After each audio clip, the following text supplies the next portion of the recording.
આપણી સંસ્કૃતિનો અદ્ભુત સંબંધ છે પિતા અને પુત્રી. તે દિવસે પિતા એટલો ગરીબ બને, એટલો નિરાશ થઈ જાય, એને એટલી બધી અસર ઊભી થાય કે હું ઓફિસથી, મારી વાડીથી કે ખેતરથી, બહાર ગામથી ઘરે જતો તો એ દીકરી આમ નાચતી કૂદતી આવે ને કહે, બાપુજી આપને શું આપું? એ દીકરીને વળાવે ત્યારે પિતાને એમ થાય કે કાલે હું થાકીને ઘરમાં પગ મૂકીશ ત્યારે મને કોણ પૂછશે કે બાપુજી તમને શું આપું? એક વેદના શરૂ થતી હોય છે કન્યા વિદાયમાં. અને તેથી આજ હિમાચલ રડ્યા છે. મહારાણી મૈનાના ચરણમાં પુત્રીએ વંદન કર્યા. પુત્રીને હૃદય ચાંપતી માં બોલી ગઈ, કત વિધિ નારી સૃજી જગમાહી. હે વિધાતા, જગતમાં નારીનું સર્જન તમે શું કામ કર્યું? પરાધીન સપને હું સુખ નાગી.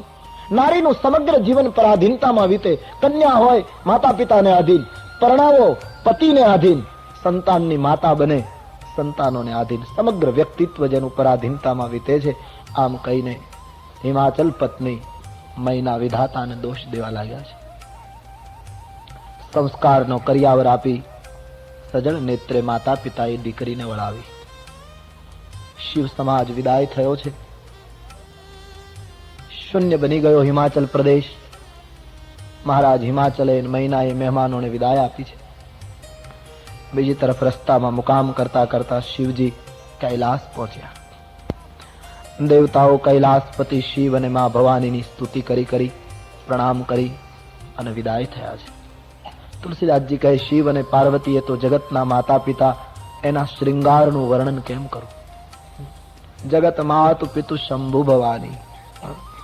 દિવ્ય ભોગ, દિવ્ય વિલાસ, નવો નવો વિહાર છે, સુગંધી દાંપત્ય છે ભગવાન સદાશિવનું. આમ થોડો કાળ વીત્યો. તબ જન્મે શટવદન કુમારા. કાર્તિક સ્વામીનો જન્મ થયો છે.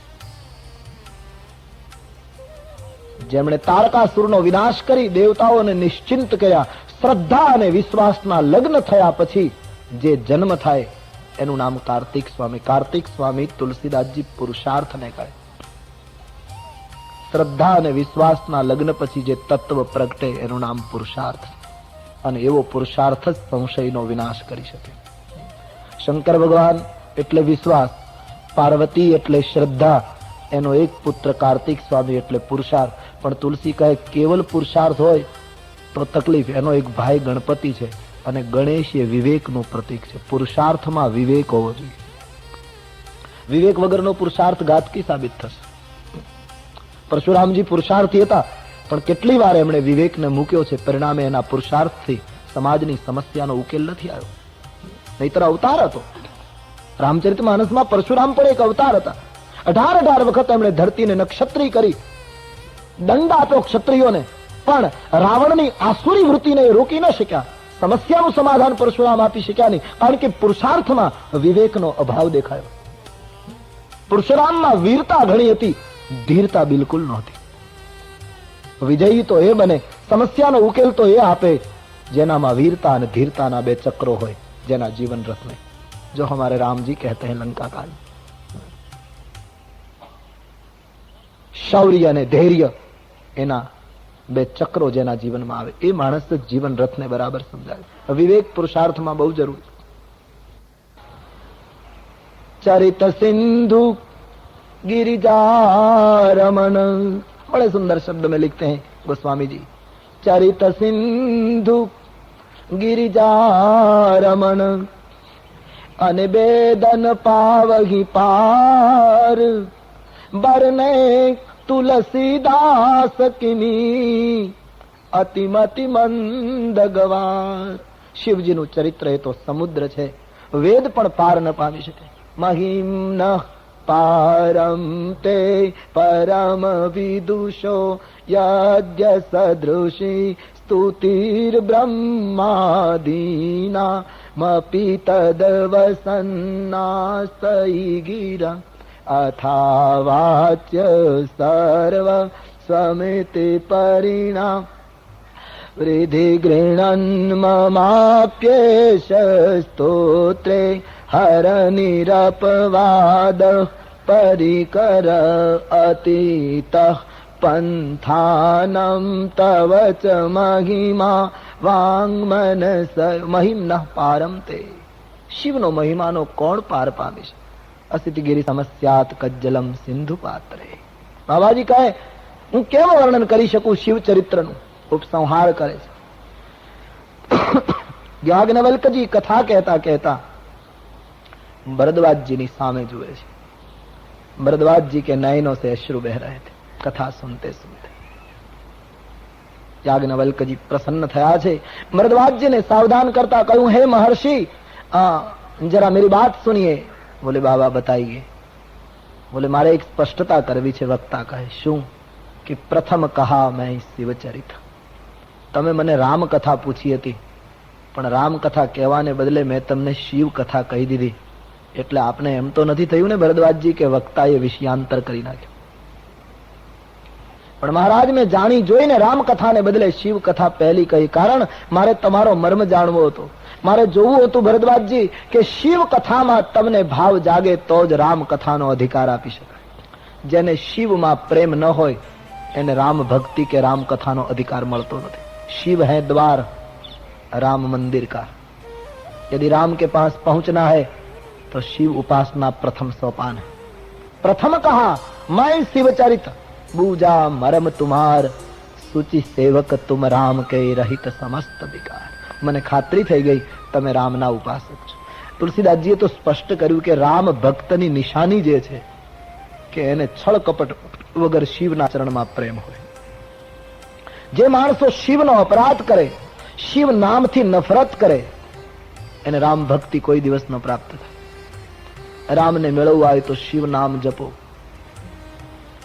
તો પ્રથમ શિવ કથા કહી, રામ પ્રેમીના પ્રેમની કસોટી કરી લીધી. ભરદ્વાજજીને કહ્યું હવે હું તમને રામ કથા તરફ લઈ જઈશ. આમ પૂર્વ ભૂમિકા બાંધીને યાજ્ઞવલ્ક મહારાજ ભરદ્વાજજીને આગળનું પ્રકરણ શરૂ કરે. એ ભરદ્વાજજી, આ રીતે ભગવાન શિવજી કૈલાસમાં નિવાસ કરે છે. એક દિવસ સવારનો સમય છે. હા પ્રભુ, પોતાનું નિત્ય કાર્ય પરવારી ભગવાન સદાશિવ કૈલાસના એ સનાતન વટવૃક્ષની નીચે મૃગચર્મ બિછાવીને બેઠા છે. ભગવાન ભાસ્કરના કિરણો કૈલાસ ઉપર છવાઈ ચુક્યા છે. આખો ચાંદીનો પહાડ હોય એવો દેખાય છે. શિવજી આજ ખૂબ પ્રસન્ન છે. મંદ સુગંધ શીતલ પવન વહી રહ્યો છે. ભગવાન શંકરજી ખૂબ જ પ્રસન્ન મુદ્રામાં બેઠા છે. તુલસીદાસજીએ શિવ દર્શન કરીને લખ્યું કે આજ શંકરજી કૈલાસ ઉપર કેવા શોભે છે. જટા મુકુટ સુરસરિત શિર લોચન નલિન વિશાલ નીલકંઠ લાવણ્ય નિધિ સોહબાલ વિધુભાલ. जटानो मुकुट छे, धीरे धीरे गंगट की धारा बह रही है. गौर स्वरूप छे, भस्मनो लेप कर्यो छे. विशाल ललाटमां त्रिपुंड सोहे छे. विष पीधुं छे એટલે કંઠ નીલ દેખાય છે. નીલકંઠ લાવણ્ય નિધિ, લલાટમાં બાંકો ચંદ્ર સોહે છે. અને આજ તુલસીદાસજીએ બહુ મોટું કામ કર્યું. તુલસીદાસજી અદ્ભુત નિર્ણયો આપે છે. ભગવાન તુલસીદાસજી એમ લખ્યું કે અત્યારે જયારે શંકરજી કૈલાસ ઉપર બેઠા ત્યારે એમણે મુનિઓના વસ્ત્રો પહેર્યા, પરિધન મુનિ ચીરા. શંકરજીને પરણાવ્યા ત્યારે કપડા ન પહેરાવ્યા તુલસીદાસજી, નહીતર એ વખતે પહેરાવવાની જરૂર હતી. અને લગ્ન થઈ ગયા પછી કૈલાસના શિખર ઉપર બેઠા છે ત્યારે વસ્ત્રો પહેરાવ્યા. કારણ કે તુલસી કહે હે ભગવાન, રામની કથા કહેવા જાઓ છો તો તમારે પણ મર્યાદાથી કપડા પહેરવા જોઈએ, ક્યોંકि મર્યાદા પુરુષોત્તમ કી કથા કહેને જા રહે. તમે પરણો ત્યારે દિગંબર રહો. તુલસી કહે મને વાંધો નહીં, પણ મારા ઈષ્ટદેવ મર્યાદા પુરુષોત્તમ છે અને એની કથા જયારે કહેવા જાઓ છો ત્યારે તુમ ભી કપડે પહેન લો. અને તેથી આજ શિવજીને દિગંબર મટાવી પરિધન મુનિ, કારણ કે આ કથા મર્યાદાની કથા છે. કૃષ્ણ કથામાં તમે આડાવડા થઈ શકો, પણ રામ કથામાં જરાય આડાવડું થઈ શકાય. એ તો મર્યાદા છે. રઘુવંશની મર્યાદા એટલે શું? તુલસીદાસજી અને કાલિદાસ બંને કાપ્યા છે. કવિ કુલગુરુ કાલિદાસે 3 વખત સરસ્વતીની આગળ કલમ નીચે મૂકી દીધી. કે રઘુવંશનું વર્ણન કરતા હૃદય થડકારો અનુભવે છે કે આવા મહાન કુળનું વર્ણન કયા શબ્દોમાં કરવું. રઘુકુળ એટલે અદ્ભુત કુળ. આ દેશની સંસ્કૃતિમાં યુગો થઈ ગયા, હજી કથા ચાલે છે નહીં. ન સાંભળનારા થાય કે ન બોલનારા થાય કે. કેટલી મોટી મર્યાદા. તમે કથા સાંભળી હશે. આ દેશનું તમે ગૌરવ, આજે લોકો ગૌરવ ભૂલતા જાય છે, ભૂતકાળને ભૂલતા જાય. શું પોતાની પરંપરા હતી, કયો એક ભવ્ય અતીત હતો આ દેશનો. રાવણે પવનને જીત્યો, વરુણને જીત્યા, ઇન્દ્રને જીત્યો. આ તો બધું પછી થયેલું. એના પહેલા આપણા ધર્મગ્રંથો કહે રઘુ મહારાજે પવનદેવને જીતી લીધેલા. પ્રસંગ નાનો એવો છે, પણ ભૂતકાળની ગંભીરતા તરફ ગૌર કરે આપ. જયારે વાયુદેવ પ્રસન્ન થઈ ગયા રઘુ મહારાજના ઉપર, માગો, પવનદેવ હાજર થયા. હું આપનો સેવક બનીને ઉભો છું, વાયુદેવે કહ્યું. રઘુ મહારાજે પ્રણામ કર્યા. એ તો આપની મોટાઈ છે મહારાજ. બડે સનેહ લઘુન પર કરે. બોલે નહીં, આપે સાધના કરી, હું વાયુ તમારે તાબે થાવ, મને હુકમ કરો, મારે શું કરવાનું. બોલે મહારાજ, આપને હુકમ ન કરાય, પણ આપ મારી સાધનાથી પ્રસન્ન થઈને કૃપા કરતા હો તો મારી એક માંગણી છે આપની પાસે. શું? વાયુદેવને કહ્યું, બાપજી, તમે મારા ઉપર પ્રસન્ન થયા હો તો એક ઈચ્છા છે. રઘુ કહે, શું? કે મારા રાષ્ટ્રમાં, આ રઘુની માંગણી, મારા રાષ્ટ્રમાં, મારા રાષ્ટ્રની કોઈ બહેન બેટી પોતાને ગામથી બહાર ગામ જતી હોય અથવા તો બહાર ગામથી પોતાને ગામ આવતી હોય, એની પાસે સગવડ ન હોય અને એ પગે ચાલીને જતી હોય, રસ્તામાં એ બહેન કે બેટી થાકી ગઈ હોય અને એ થાક ઉતારવા માટે રસ્તાની બાજુમાં રહેલા કોઈ વૃક્ષની નીચે મારા રાષ્ટ્રની કોઈ બેન દીકરી થોડી વાર વિશ્રામ લેવા માટે સૂઈ જાય, તો હે પવનદેવ, મારી તમને એટલી જ પ્રાર્થના કે એ વખતે તમે એવી રીતે વહેજો કે મારા દેશની બેન બેટીનું વસ્ત્ર એના પગ ઉપરથી ઊંચું ન થાય. આ સિવાય વિશેષ મારી કોઈ માંગણી નથી. મારા રાષ્ટ્રની કોઈ પણ બેન બેટીની મર્યાદા સહેજ પણ પહેલી ન થાય એવી રીતે તમારા મારા દેશ ઉપર વહેવાનું છે. આ સિવાય મારી કોઈ ઈચ્છા નથી. હા, આ કુળની આ કથા છે. આટલી આ દેશમાં મર્યાદાનું જતન થયું છે, એની આ કથા છે. એટલા માટે તુલસી શંકરજીને પણ વસ્ત્ર પરિધાન કરાવે. કેટલી અદ્ભુત મર્યાદામાં આ દેશ જીવ્યો હતો. ભણીએ, ભણવું જ જોઈએ, માણસે આગળ વધવું જ જોઈએ. દુનિયામાં અદ્યતનમાં અદ્યતન માણસની પાસે આપણી ખુરશી હોવી જોઈએ ભારતીયની, એમ આપણે ઈચ્છીએ. પણ એક વસ્તુ તો જરૂર સાધુ સમાજ તમારી પાસે અપેક્ષા રાખે કે તમારે મર્યાદાનું જતન કરવું જોઈએ. આ દેશમાં જન્મ્યા હતો, જેમ તેમ જીવવું હોય તો પરદેશમાં જન્મો. ગંગાના દેશમાં, હિમાલયના દેશમાં જો જન્મવું હોય તો ભારતીય સંતો અને શાસ્ત્રો કહેશે એમ જીવવું પડશે. કબૂલ કર્યા વગર છૂટકો નથી. આ દેશનો યુવક, આ દેશની યુવતી, આ દેશનો ભાઈ, આ દેશની બેન ધર્મગ્રંથ કહે એમ જીવે. ભણો, આગળ વધો, મર્યાદાનું જતન થવું. કેટલી કેટલી કુરબાની પછી આ સંસ્કૃતિનું ઘડતર થયું છે. આપ ઇતિહાસ લો, ભૂતકાળને વાંચો. રામ રાજ્ય લાવવું હોય તો આ બધું કરવું પડશે, બાકી તો વાતો છે રામ રાજ્ય. કેવલ નિવેદનોથી રામ રાજ્ય કેમ આવે? રામ રાજ્ય લાવવા માટે તો સમાજમાં રામ ઉભા થવા જોઈએ, લક્ષ્મણની કુરબાની ઉભી થવી જોઈએ, સીતાની સહનશીલતા નિર્માણ થવી જોઈએ, કૌશલ્યાનું વાત્સલ્ય આવવું જોઈએ, તો રામ રાજ્ય આવે. અને આ બધું કરી શકીએ તો જ રામ રાજ્ય. બાકી તો બધાના મોઢામાં રામ રાજ્યની વાતો દુર્ગંધ મારે. જીવન રાવણ જેવું ને રામ રાજ્યની વાતો છે. કેમ શક્ય બને? રામ રાજ્ય કરવું હોય તો જીવવું પડશે, મર્યાદાનું જતન કરવું પડશે. અને આ દેશમાં હજી એ તત્વ દેખાય છે. આપણે કે અંદર તો પડ્યું છે, એને થોડીક હવા આપીને કોઈ ચિનગારીને પ્રગટાવી દે. કેટલી મોટી મર્યાદાની કથા છે. તુલસીદાસજી લખે, શંકરજી આજ વસ્ત્રો પરિધાન કરીને બેઠા છે. મર્યાદા પુરુષોત્તમનું ચરિત્ર ગાવું છે. શાંત મુદ્રામાં પ્રસન્નતાથી બેઠા છે. યાજ્ઞવલ્ક ભરદ્વાજજીને કહે, આ યોગ્ય સમય જોઈને પાર્વતીએ જોયું કે માનો ને માનો મારા પતિદેવ આજે ખૂબ પ્રસન્ન છે. તુલસીદાસજીએ ચોપાઈ લખી, પાર્વતી ભલ અવસર જાની, પાર્વતી ભલ અવસર, પાર્વતી ભલ અવસર જાની પાક,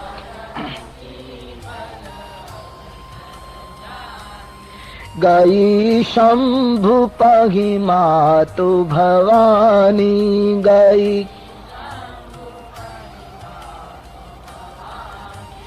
જાની પ્રિયા આદર અતિ કીન્હા, જાની પ્રિયા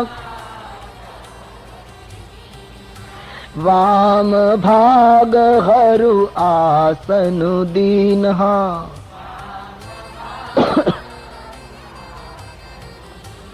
યોગ્ય સમય જોઈને પાર્વતી આવ્યા છે. શંકર ભગવાને પોતાના પત્નીને આદર આપ્યો છે. ડાબી બાજુએ બેસવાની સૂચના આપી છે.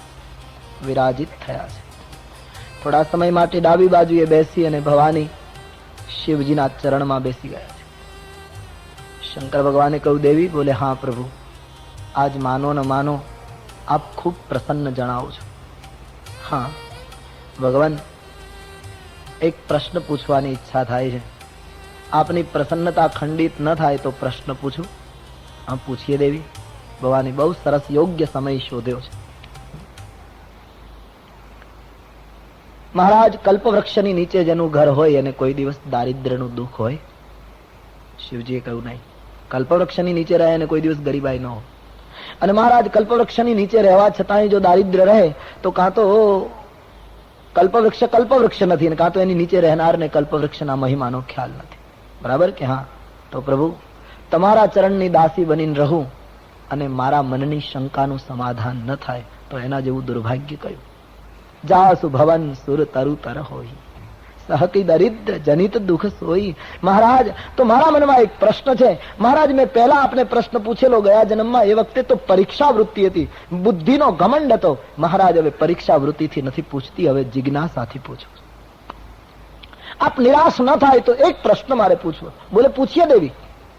ભવાનીના પ્રશ્નમાંથી રામકથા શરૂ થશે. શું? બોલે, મહારાજ, ગયા જન્મમાં હું દક્ષની પુત્રી હતી.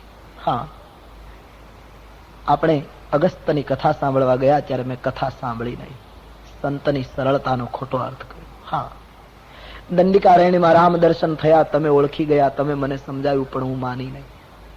મેં રામની કસોટી કરવા સીતાજીનું રૂપ લીધું, તમે મારો ત્યાગ કર્યો. હા, તમારાથી ત્યજાયેલી મારા પિતાના યજ્ઞમાં હું હઠ કરીને ગઈ અને તમારું અપમાન સહન ન થયું એટલે યજ્ઞમાં હું બળી ગઈ. બરાબર. અને બળી ગયા પછી મારો બીજો જન્મ હિમાચલને ત્યાં થયો. નારદને ગુરુ બનાવી મેં તમને મેળવવા માટે કઠિન તપ કર્યું. આજે હું તમને પ્રાપ્ત કરી ચૂકી અને તમારા ચરણની દાસી બનીને બેઠી છું. મહારાજ, આટલું મારા જીવન ઉપરથી વ્યતીત થયું, પણ પ્રભુ, ઈમાનદારીથી કહું છું, હજી મારા મગજમાં સમાધાન નથી થયું કે રામ બ્રહ્મ છે કે મનુષ્ય છે. એક જન્મ ગયો પણ હજી એ દ્રષ્ટિ નક્કી નથી થતી કે બ્રહ્મ છે કે મનુષ્ય. મહારાજ, આ પ્રશ્ન મને સતાવે છે. તમે વિચાર કરો, એક જન્મ પછી સતી જેવી સ્ત્રીને પણ રામ તત્વ હજી સમજાયું નહીં તો 10 મિનિટમાં કેમ પતે? 15 મિનિટમાં સાક્ષાત્કાર કેમ થાય? સબ દાંભિક સૂત્ર હે. એ તો આજના કાળના વરસાદમાં, ચોમાસામાં વરસાદ પડે ત્યારે જેટલું વાવેલું હોય એ તો ઉગે, પણ ન વાવ્યું હોય એવું બહુ ઉગે. અત્યારના સમયમાં નહોતું ધાર્યું એવું બહુ ઉગ્યું છે. कोई आ पंथ चलायो, कोई आ पंथ. हमारे तुलसीदास जी तो बड़े नाराज होकर लिखते हैं, दम भिन्न निज मति कल्पी करी प्रगट किए बहु पंथ. मानस ने तोड़ी नाख्यो पंथ हो એને મત મતાંતરે. સીધો સનાતન ધર્મનો વૈદિક રાજમાર્ગ હતો, એને મૂકીને કેટલા પંથો પેદા થયા. સૌએ પોતપોતાની પગદંડી ઉભી કરી. તો કહેવાનો અર્થ, એક જન્મ પછી પણ સતીને રામ તત્વ નહીં સમજાયું. પ્રશ્ન પૂછ્યો છે, જો નૃપ તનય તો બ્રહ્મ કિમી, નારી બિરહ મતિ ભોરી. હે પ્રભુ, રામ જો રાજકુમાર હોય તો એને બ્રહ્મ કેમ કહી શકાય? અને બ્રહ્મ રાજકુમાર કેમ થઈ શકે? કદાચ મહારાજ તમે એમ કહેવા માંગો કે બ્રહ્મ તો કરતુમ અકર્તુમ અન્યથા કરતુમ છે, બધું જ કરી શકે, તો મહારાજ બ્રહ્મને નર બનવાની જરૂર શી હતી? રાજકુમાર થવાની જરૂર શી? અને કદાચ મહારાજ રાજકુમાર બને તો પછી એને એટલી ખબર ન હોય કે મારી સીતાને કોણ લઈ ગયું? વૃક્ષોને પૂછે કે મારી સીતા ક્યાં? નારી બિરહ મતિ ભોરી. કદાચ તમે એમ કહેવા માંગતા હો કે બધી લીલા કરતા હતા, તો મહારાજ આવી બધી લીલા કરવાનો અર્થ શું? હું એક સતી સ્ત્રી, મારી બુદ્ધિ ભ્રમિત થઈ જાય તો સામાન્ય જીવનું આમાં શું ચાલે? આવું બધું કરવાની શી જરૂર?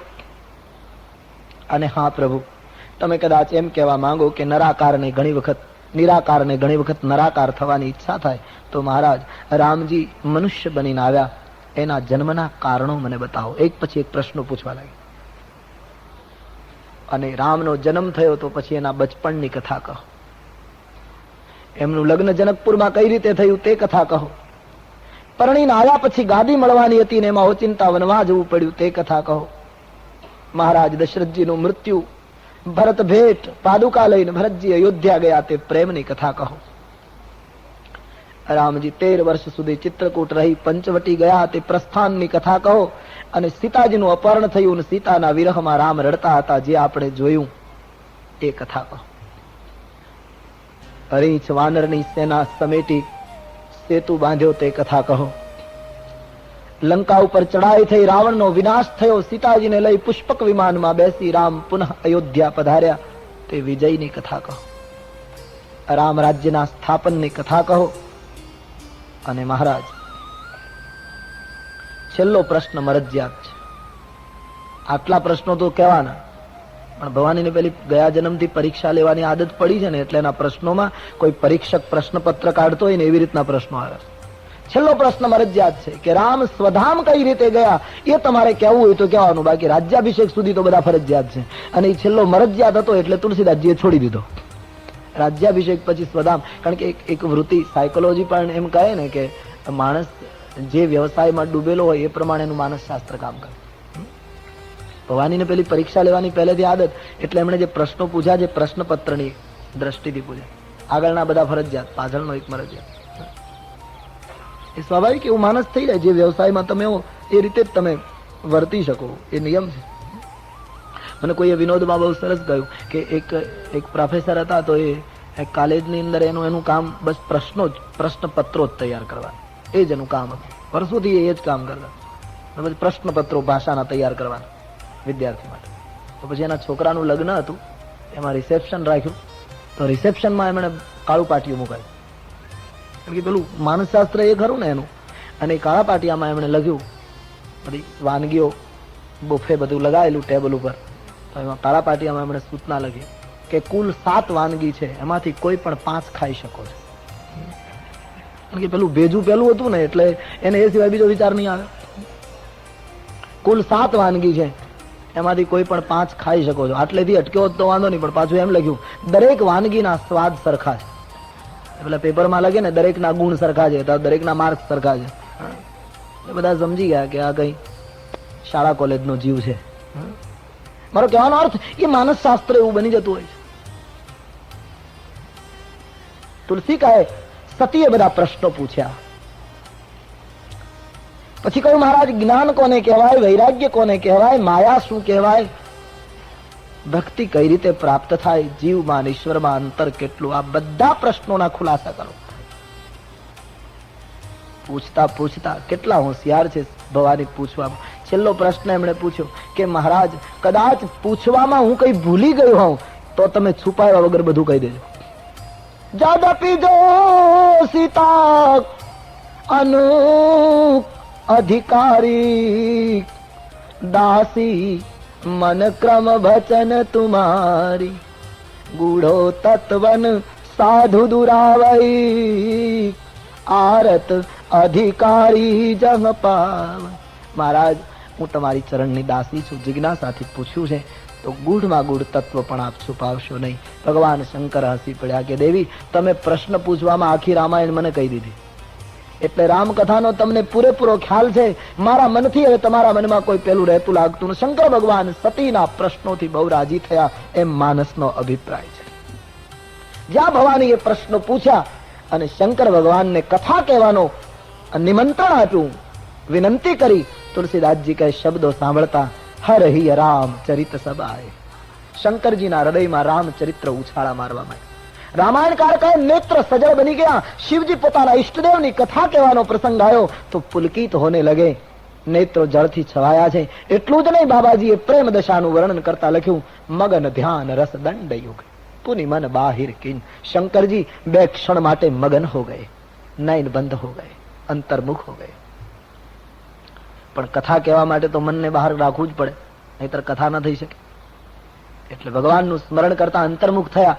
અંદર રામજીનું દર્શન થયું, પણ પછી મનને બહાર કાઢ્યું. આપણે જેમ ઘરની બહાર જતા હોઈએ, કોઈ અગત્યના કામે, કોઈ અગત્યની વ્યક્તિ આપણને એ જ સમયે મળવા આવે અને આંગણામાં ભેગા થઈ જાય તો શું કરવું? બહાર જવું કે એની સાથે અંદર જવું?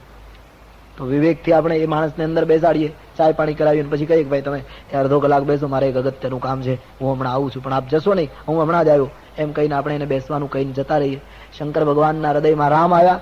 શંકરજીને કથા કહેવા માટે બહાર નીકળવું છે, એટલે શંકરજીએ કહ્યું, મહારાજ આપ આવ્યા છો તો અંદર ને અંદર બેઠા રહો, હું જરા હમણાં બોલું છું, આપ અંદરથી ધક્કો મારતા રહેજો. તો ભગવાન શિવજી कथा कहवा માટે बिल्कुल तैयार. पार्वती श्रोता तरीके चरणों में बैठी हुई અને गोस्वामी जी कहे भगवान शंकर शुरुआत बहुत सुंदर करे. जूठो सत्य जाहि बिनु जाने, जिमि भुजंग रजु बिनु पहिचाने, जेहि जाने जग जाई हेराई, जागे जथा सपन भ्रम जाए. पार्वती જેને જાણ્યા વગર ખોટું સાચું લાગ્યા કરે છે. પ્રારંભ આ રીતે બડા અલૌકિક પ્રારંભ है. જે તત્વને પહેચાન્યા વગર સંસારની ખોટી વસ્તુઓ સાચી ભાષ્યા કરે છે. જેમ પ્રકાશ ન હોય તો ગલીમાં પડેલું દોરડું સર્પ લાગ્યા કરે છે. પણ જેને જાણ્યા પછી સંસારની તમામ ભ્રાંતિનો અંત આવે છે, જેમ જાગ્યા પછી સ્વપ્નના સુખ દુઃખનો અંત આવે, જેને જાણ્યા પછી જગતની તમામ ભ્રાંતિનો અંત આવે, એ પરમાત્મા રામ છે. રામને જાણી લીધા તો બધું જાણી લીધું, અને રામને ન જાણ્યા તો માણસે કશું જાણ્યું નહીં. પાર્વતી એ રામની વંદના કરતા શિવજીએ બાલ સ્વરૂપને નમસ્કાર કર્યા. બાંધવ બાલ रूप सोई रामू, सब सिद्धि सुलभ जपत जेहि नामू. એ બાલ સ્વરૂપ રામજીને ભગવાન શંકરજીએ મનોમન પ્રણામ કર્યા. જેના નામનું સ્મરણ કરવાથી બધી સિદ્ધિ પ્રાપ્ત થાય, એમ રામજીને વંદન કરતા તુલસીદાસજી કહે, શિવજી प्रणाम करते हैं. बड़ी सुंदर चौपाई. मंगल भवन अमंगल हारी,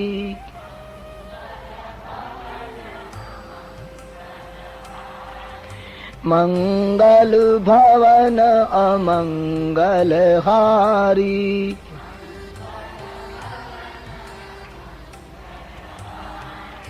द्रवऊ सो दशरथ अजिर बिहारी,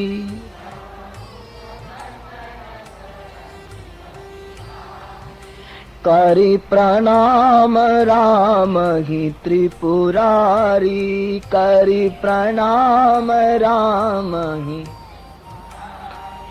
हर्षि सुधा सम गिरा उचारी, हर्षि सुधा सम.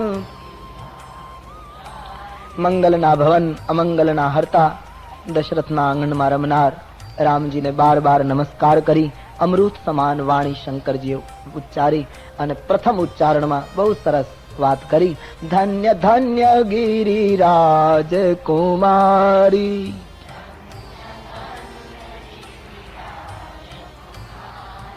ધન્ય ધન્ય ગિરિરાજ કુમારી,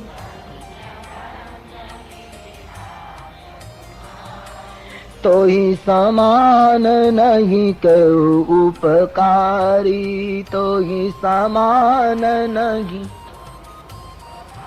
પાર્વતી તમને ખૂબ ધન્યવાદ, ખૂબ ધન્યવાદ, કારણ કે તમારા સમાન કોઈ ઉપકારી નથી. શું કામ? પૂછે હું રઘુપતિ કથા પ્રસંગા, પૂછે હું રઘુપતિ સકલ લોક જગ પાવની ગંગા.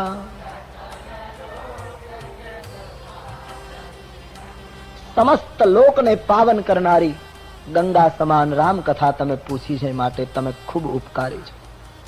ભગીરથે જે ગંગા ઉતારી એ તો કેવલ ભારત વર્ષને પાવન કરી શકે, પણ આપ જે હવે ગંગાનું અવતરણ કરાવી રહ્યા છો એ તો સકલ લોક જગ પાવની ગંગા, સમગ્ર લોકનું કલ્યાણ કરશે.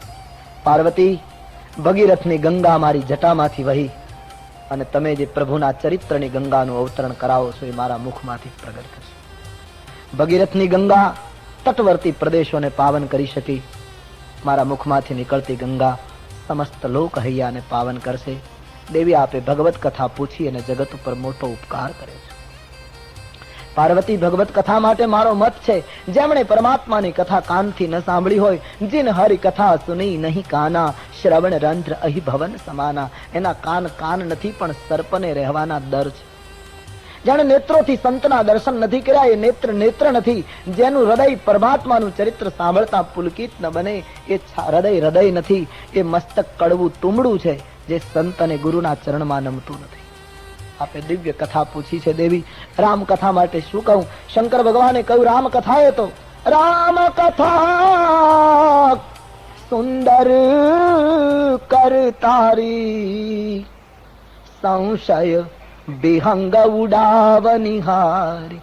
રામ કથા એ તો તાળી છે, જેમ તાળી પાડે ને પંખી ઉડી જાય, એમ માનવીના હૃદયમાં રહેલા સંશયના પંખીને ઉડાડવામાં રામ કથા એ સુંદર કરતારી. આપના પ્રશ્નો મને ગમ્યા. મારા મત પ્રમાણે દેવી તમારા મનમાં આવે કોઈ શોક મોહ સંદેહ નથી. આપે જિજ્ઞાસાથી કથા પૂછી છે, પણ છતાંય પાર્વતી એક વાત કહું, આપની એક વાત મને નથી ગમી. શું મહારાજ? તુમ જો કહા રામ કો આના. તમે હજી એમ કહો છો કે રામ કોઈ બીજા છે, રામ બ્રહ્મ નથી. આ વાત મને નથી ગમી દેવી. આવી વાત કોણ કરે?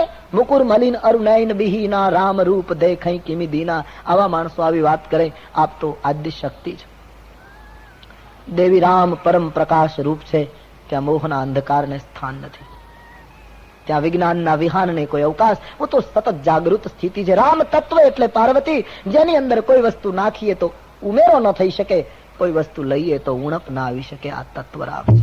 ભવાની, જેને સમજ્યા વગર જગતમાં કશું જાડ્યું નથી એમ સાબિત થાય છે, એ મારા ઈષ્ટદેવ પરાત પર બ્રહ્મ પોતે નરાકાર બનીને ધરતી ઉપર આવેલા, જેના માટે કોઈ આમ છે એમ કહી શકે નહીં.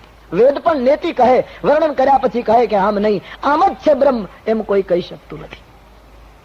વાણીને પવિત્ર કરવા માટે બધાએ પ્રયાસ જરૂર કર્યો છે પાર્વતી, પણ રામ એટલે બેનું પાદે ચાલાગી સુનાગી બીનું કાના, કર બીનું કર્મ કરે બીદિનાના, આનંદ રહિત સકલ રસ ભોગી, બીનું બાની ભક્તા બળ જોગી, તન બીનું પરસ નયન બીનું દેખા. તુલસીદાસજી કહે રામ એટલે પગ વગર ચાલી શકે, નેત્ર વગર જોઈ શકે, હાથ વગર કાર્ય કરી શકે, શરીર વગર બધાને સ્પર્શ કરી શકે, જીભ વગર બોલી શકે, મુખ વગર સ્વાદ લઈ શકે. આવા જેના અલૌકિક કાર્યો છે, વેદ પણ જેનો મહિમા બરાબર જાણી શકે નહીં, એ પરમાત્મા તત્વ કૌશલપતિ ભગવાન રામ બનીને પધારેલા. આમ કહી શિવજીએ પોતાના ઈષ્ટદેવને નમસ્કાર કર્યા. ભવાની, રામ માટે સંદેહને સ્થાન નથી. તમારો પ્રશ્ન છે, હું સમજી ગયો. ભવાનીના મનનું સમાધાન થયું. બાર બાર શંકરજીને વંદન કરીને કહ્યું, મહારાજ, હવે મને રામ રૂપની ઝાંખી થતી જાય છે, આપ મને રામ કથા શ્રવણ કરાવો. સૌ પ્રથમ મેં આપને પ્રશ્ન પૂછ્યો છે કે નિરાકાર બ્રહ્મ ધરતી ઉપર સાકાર શું કામ થાય છે, એનો પ્રત્યુત્તર આપી પ્રભુના જન્મને કારણની કથા મને સમજાવો. ભગવાન શંકર આનંદિત થયા અને કૈલાસ ઉપર હવે કથાનો આરંભ થયો. તુલસીદાસજી લખે છે, શંકર ભગવાને કહ્યું, પાર્વતી, ઈશ્વર સર્વવ્યાપક છે, નિર્ગુણ અને નિરાકાર છે, પણ ક્યારેક ક્યારેક સંતોના પ્રેમને માટે એ સગુણ બને છે. ઈશ્વર ધરતી ઉપર અવતાર લે છે, એનું મૂળ કારણ સંત અને સાધુ. રાક્ષસને મારવા એ મૂળ કારણ નથી. ઈશ્વરને રાક્ષસોને મારવા એટલે શું? આ રાખનું મટકું બંધ કરે તો બ્રહ્માંડ ખલાસ થાય. પણ ઈશ્વર ધરતી ઉપર આવે છે સંતો માટે. પરિત્રાણાય સાધુના, હું સાધુઓ માટે આવું છું. વિનાશાય છે દુષ્કૃતામ, એ તો પછી છે. આવ્યા પછી રાક્ષસોને મારી નાખું છું એક વાત જુદી છે, પણ આવવાનું મૂળ કારણ સંતો છે. શ્રી મુખથી બોલ્યા છે રામજી વિભીષણની પાસે સુંદરકાંડમાં, તુમ સારીખે સંત પ્રિય મોરે, તરવ દેહ નહીં આન નિહોરે. વિભીષણ, હું તમારા જેવા સંતો માટે આવું, રાવણને મારવા માટે નહીં. રાવણને મારવું એ ગૌણ કાર્ય છે. કૃષ્ણ કંસને મારવા માટે નથી આવતા, કૃષ્ણ ઉદ્ધવ અને અક્રૂર માટે આવે છે. કૃષ્ણ વ્રજાંગનાઓ માટે આવે છે, કૃષ્ણ વ્રજના ગોપ બાળકો માટે આવે છે, કૃષ્ણ નંદન યશોદા માટે આવે. કંસને મારવાનું કાર્ય પ્રધાન નથી, ગૌણ છે. જેમ તમે વિદેશ રહેતા હો અને કરમસદમાં તમારું ઘર હોય અને અહીંથી તમારો પાડોશી કોઈ મિત્ર તમને 25 વર્ષથી ટપાલ લખતો હોય કે તમે આવો ના આવો, 25 વર્ષથી તમે દેશ નથી આવ્યા, પણ તમારો એ મિત્ર પછી ભારપૂર્વક લખે કે મારી બેબીના લગ્ન છે અને આમાં તમે નહીં આવો તો આપણો સંબંધ બગડશે, અને 25 વર્ષ પછી એની બેબીના લગ્નમાં એ મિત્રના સ્નેહ ખાતર તમે વિદેશથી અહીંયા આવો, તો તમારું કરમસદમાં આવવાનું પ્રધાન કારણ મિત્રનો સ્નેહ. પણ આવ્યા પછી તમને એમ થાય કે બાપ દાદાનું ઘર કેટલા વખતથી બંધ છે, હવે આવ્યો જ છું તો લાવ જરા સાફ સૂફ કરાવી નાખો, અને મકાન તમે ખોલા વિનાનો કચરો સાફ કરાવો. તો વિદેશથી તમે કચરો સાફ કરાવવા નથી આવ્યા છો મિત્રના પ્રેમ માટે, પણ આવ્યા પછી નક્કી કરો કે મકાન જરા સરખું કરાવી નાખું. એમ ઈશ્વર આવે છે સંતોના પ્રેમ માટે, પણ આવ્યા પછી એને એમ થાય કે જગતમાં થોડો કચરો ભેગો થયો છે, લાવ જરા મકાન પણ સરખું કરતો જાઓ. એટલે એ દ્રષ્ટિથી અસુર સંહાર એ ગૌણ છે, પ્રધાન છે સંતનો પ્રેમ. ઈશ્વર અવતાર લે છે સાધુઓ માટે, બહુ સાચી વાત છે. जगत माने कि न माने, हम तो अपनी श्रद्धा से बोलते हैं. हाँ, संसाરમાં સૂરજ ઉગે છે કેવલ સંતો માટે. હું તમે તો એની આડચમાં લાભ લઈએ છીએ, બાકી સૂરજ ઉદય પામે છે, પવન વહે છે કેવલ સાધુઓ જે પરોપકાર માટે જીવન જીવે છે. ઉધો મોગે સંત સદા અતિ પ્યારે, ઉધો મોગે संत सदा अति प्यार. ब्रह्मानंद जी कहते हैं, भगवान अपने श्री मुख से बोलते हैं, उधो मोहे संत सदा अति प्यारे, उधो मोहे संत सदा. जाकी महिमा वेद पुकारे, जाकी महिमा वेद पुकारे, उधो मोहे संत सदा अति प्यारे, उधो मोहे संत सदा. मैं संतों के पीछे जाऊं जहां जहां संत सिधारे, मैं संतों के पीछे जाऊं जहां जहां संत सिधारे. संत चरण रज अंग लगाऊं, संत चरण रज साधु मोहे प्राण प्यारे, उधो मोहे संत सदा अति प्यारे, उधो. ઈશ્વરનું પ્રાગટ્ય સંતો માટે થાય છે. હે ભવાની, નિર્ગુણ બ્રહ્મ સગુણ બને છે, ભક્ત પ્રેમ બસ સગુણ સોય. અને દેવી, ઈશ્વરને સગુણ કેવા સંજોગોમાં બનવું પડે? જબ જબ હોય ધર્મ કી હાનિ, જયારે ધર્મની હાનિ શરૂ થાય, અસુર અધમ અને અભિમાની લોકો વધવા લાગે, અનીતિ એટલી બધી કરે કે વર્ણન ન થઈ શકે, ત્યાં સુધી પણ પ્રભુ ના આવે. પણ ભગવાન આવે. સિંદહી સાધુ વિપ્રસુર ધરણી, જયારે સાધુઓ ઉપર ત્રાસ થાય એટલે પ્રભુ ઉતાવળા થાય અને અનેક પ્રકારના વિધવિધ રૂપો ધારણ કરી સંત અને સજ્જનોની પીડાને ભગવાન હરે છે. એ પાર્વતી અનેક અવતાર થયા, એમાં રામનો અવતાર કલ્પે કલ્પે થતો, પરમાત્માનો અવતાર કલ્પે કલ્પે થાય છે. કલ્પ કલ્પના કથાઓમાં થોડો ભેદ પણ હોય છે. દેવી, એ કલ્પ કલ્પની રામ કથાઓનું ગાન કરીને સંસાર તરે છે સંતો. આવો, એ રામ અવતાર ધરતી ઉપર શું કામ થયો, એના થોડા કારણો આપને કહો. પાર્વતી તુલસીદાસજીના રામચરિતમાનસમાં રામજીના ધરતી ઉપર આગમનના 5 કારણો બતાવ્યા છે. कुछ शिव जी ने कहे, कुछ याज्ञवल्क महाराज ने बताए. सौ प्रथम कारण, द्वारपाल हरि के ही प्रिय दो, जय अरु विजय जान सबको. બહુ પ્રચલિત કથા. ભગવાન વિષ્ણુના વૈકુંઠના બે દ્વારપાળો જઈ અને વિજય ચોકી કરતા હતા. પેલા મહાત્માઓ દર્શન કરવા ગયા. દ્વારપાળોને એમણે પૂછ્યું નહીં. મહાત્માઓને એમ કે અમારે પૂછવાની શી જરૂર, એટલે દ્વારપાળોને પૂછ્યા વગર સીધા અંદર જવા ગયા. તો દ્વારપાળોનો અહમ ઘવાયો. એને એમ થયું કે અમને પૂછ્યા વગર જો અંદર જઈ શકાતું હોય તો અમને અહીંયા ઉભા રાખવાની જરૂર છે. એનો અહમ ઉપર ચોટ આવી એટલે મહાત્માઓને અટકાવી દીધા. અને મહાત્માઓને અટકાવ્યા એટલે મહાત્માઓને ગુસ્સો આવ્યો અને એમણે ક્રોધ કરીને શાપ આપ્યો. તમે વિચાર કરો સૂક્ષ્મ ભાવથી કે વૈકુંઠના દ્વાર ઉપર દ્વારપાળો ઉભા છે, છતાં હજી અહમ ગયો નથી. અહંકાર કેટલો ખતરનાક છે. દ્વારપાળોનો અહમ ગયો નથી, એમ મહાત્માનો ક્રોધે ગયો નથી. બંને બીમારી ત્યાં પણ ચાલુ છે. વૈકુંઠ કે દ્વાર પર ભી યહી બીમારી લગી હુઈ. પેલા એ અહમ કર્યો, દ્વારપાળો હતો તો સંતોએ ક્રોધ નહીં કરવો જોઈતો, પણ મહાત્માઓને ક્રોધ આવી ગયો કે તમે હરિદર્શનમાં બાધા કરો છો, જાઓ, બંને જણા રાક્ષસ થઈ જશે. 7 જન્મ લેવા પડશે. તમે એમ માનો છો કે વૈકુંઠ આવ્યા પછી પતન નથી? અહીંથી પણ પતન શક્ય છે. આમ શાપ આપ્યો, તકરાર થઈ, ભગવાન આવી ગયા. મહાત્માઓને કહ્યું દ્વારપાળોએ પોતાની ભૂલ કરી, પણ આપ સંત છો મહારાજ, આપે દયા કરવી જોઈએ. ભગવાનની દરમિયાનગીરીથી મહાત્માઓએ દ્વારપાળોને કહ્યું તમારે શાપ તો મળ્યો એટલે જન્મ તો લેવો પડશે ધરતી ઉપર. 7 જન્મ લીધા પછી પ્રભુને મળી શકશો, પણ જો ઈશ્વરની સાથે વેર બાંધશો તો 3 જન્મે મળી શકશો. આટલું કહીને મહાત્મા જતા રહે. દ્વારપાળોને અહંકાર આવ્યો અને મહાત્માઓને ક્રોધ આવ્યો. આનો અર્થ એમ થાય કે એક અવિચારમાં બીજો અવિચાર ભળે પછી રાવણનો જન્મ થાય. આ સૂત્ર છે. દ્વારપાળોનો અવિચાર એમણે સંતોને અટકાવવા નહોતા જોઈતા, પણ દ્વારપાળોએ કદાચ અવિચાર રજૂ કર્યો તો મહાત્માઓએ પોતાનો વિચાર શક્તિનો પ્રયોગ કરવો જોઈતો હતો, પણ મહાત્માઓએ અવિચારી પગલું ભરીને ક્રોધ કર્યો. એક અવિચારમાં બીજો અવિચાર જયારે ભેગો થાય છે, આ બેના ઘર્ષણમાંથી, યાની બંનેના સંયોગથી જગતમાં રાવણ જન્મે છે. તો આ બંને દ્વારપાળો પહેલા જન્મમાં પાર્વતી હિરણાક્ષ અને હિરણ્યકશિપુ બન્યા. એને મારવા માટે પ્રભુને 2 અવતાર લેવા પડ્યા, એક વરાહ અને એક નરસંગ. એના એ બંને જય વિજય ત્રેતાયુગની અંદર રાવણ અને કુંભકર્ણ બન્યા. ભગવાનને રામ અવતાર લેવો પડ્યો અને એ જ બંને દ્વારપાળો કૃષ્ણ અવતારમાં દંતવક્ર અને શિશુપાલ બન્યા. ભગવાનને કૃષ્ણ અવતાર લેવો પડ્યો. મુક્તન ભય હતે ભગવાના 3 જન્મ દ્વિજ વચન પ્રમાના. 3 જન્મ ધારણ કર્યા.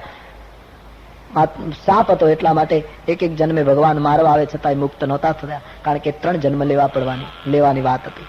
તો એક કારણ જય વિજયને મળેલો શાપ, એ રાવણ કુંભકર્ણ બન્યા અને એટલા માટે પ્રભુને આવવું પડ્યું. બીજું કારણ, એકવાર સંસારમાં જાલંધર નામનો એક રાક્ષસ ઉત્પન્ન થયો. એમણે દેવતાઓને ખૂબ ત્રાસ આપ્યો. શંકર ભગવાન પણ એની સાથે સંગ્રામમાં નિષ્ફળ ગયા. અને એનું કારણ કેવલ જાલંધરની પત્ની વૃંદા સતી હતી. એનો પાતિવ્રત્ય ધર્મ એટલું ઊંચું હતું કે એ સતીના સતીત્વને લીધે જાલંધર અધર્મી હોવા છતાં મરતો નહોતો. ભગવાન વિષ્ણુને દેવતાઓએ ફરિયાદ કરી કે મહારાજ કોઈ પણ હિસાબે જાલંધર મરે એવું કરો. અને ભગવાનને થયું કે આ સતીનું સતીત્વ જ્યાં સુધી હશે ત્યાં સુધી જાલંધર નહીં મરે. ભગવાને કપટ કરી અને સતીનું સતીત્વ તોડ્યું, એનું વ્રત ભંગ કર્યું. છલ કરી તારેવું તાસુ વ્રત. ઘણી વખત આ પ્રસંગ રૂચતો નથી ઘણાને કે ભગવાન કપટ કરે અને એક સતીનું સતીત્વ તોડે, તો આમાં ધર્મ ક્યાં આવ્યો? ઈશ્વર જ જો આવું પગલું ભરે. પણ મારે આપને એટલું જ કહેવું કે તુલસીદાસજીએ બહુ ક્રાંતિકારી વાત કરી. અહીંયા જાલંધર અધર્મ છે, એની પત્ની ધાર્મિક છે. એ ધાર્મિક પડદાની પાછળ અધર્મ પોષાતો હતો. તુલસી કહે ધર્મના પડદાની પાછળ જો અધર્મને પોષણ મળતું હોય તો એ ધર્મનો પડદો ચીરીને જો અધર્મનો નાશ થતો હોય તો એવા ધર્મના પડદાને પણ ચીરી નાખો. સીધી વાત. ધર્મની પાછળ જો અધર્મને પોષણ મળે તો એવો ધર્મ નથી. ભગવાનને લાગ્યું હશે કે આ એક સતીનું સતીત્વ તોડું તો ભવિષ્યની ભારતની બધી સતીઓ બચી જાય, નહીતર આ જાલંધર એટલો વિજય થશે કે દુનિયામાં કોઈ સતીનું સતીત્વ નહીં રહેવા દે. આખા શરીરમાં રોગ પહોંચે એના પહેલા ડોક્ટરો જેમ એક આંગળી કાપી નાખવાનો વિચાર કરે કે એક સડો જો બંધ કરવો હોય તો એક આંગળી કાપી નાખો તાકી આખું શરીર વિરુદ્ધ થઈ જાય. એમ એક જાલંધરને મારી સમાજની વ્યવસ્થાને રોગથી વિહીન કરવા માટે પ્રભુનું આ કઠોર પગલું હતું.